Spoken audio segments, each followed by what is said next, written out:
एक बार एक विमान में एक बहुत सी खूबसूरत महिला ने प्रवेश किया। विमान में चढ़कर जब महिला अपनी सीट के पास गई तो उसे अपनी बाजू वाली सीट पर एक अपंग व्यक्ति नजर आया जिसके दोनों हाथ कटे हुए थे। महिला को उस अपंग व्यक्ति को देखकर काफ़ी घिन हुई। उसने आवाज़ देकर एयर होस्टेस को बुलाया और अपनी सीट बदलने के लिए आग्रह करने लगी। एयर होस्टेस ने महिला से सीट बदलने का कारण पूछा तो महिला बोली, मैं ऐसे व्यक्ति के पास बैठकर सफ़र नहीं कर सकती जिसके दोनों हाथ नहीं हैं। मैं इस व्यक्ति के प्रति सहज नहीं हूँ।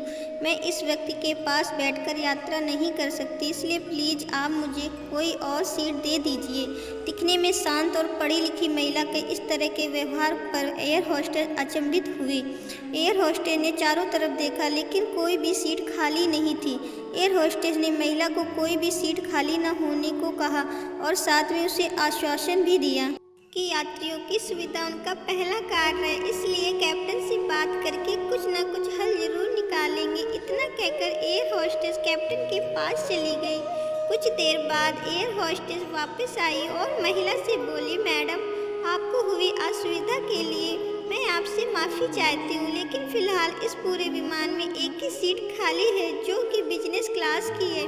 जैसा कि मैंने आपको बताया कि हमारी कंपनी का प्रथम उद्देश्य यात्रियों की सुविधा का ख्याल रखना है, इसलिए हम हमारी कंपनी के इतिहास में पहली बार किसी इकोनॉमिक क्लास के यात्री को बिजनेस क्लास में बिठाने जा रहे हैं। एयर होस्टेस की बात सुनकर महिला बहुत खुश हुई और धन्यवाद कहते हुए अपनी सीट से उठने लगी।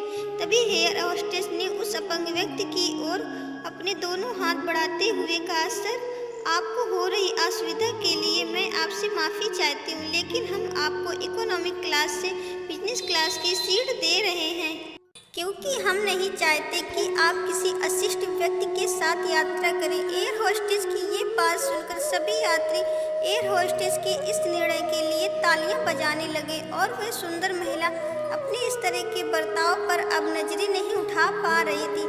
तभी वह व्यक्ति अपनी सीट से उठा और बोला, मैं एक भूतपूर्व सैनिक हूँ।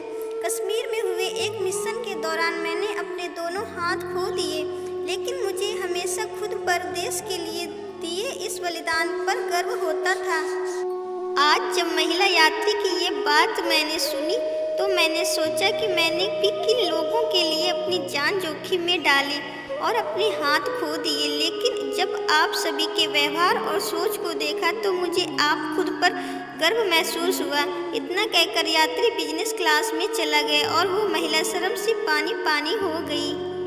आपको कहानी पसंद आई हो तो प्लीज़ लाइक शेयर सब्सक्राइब कर दीजिए।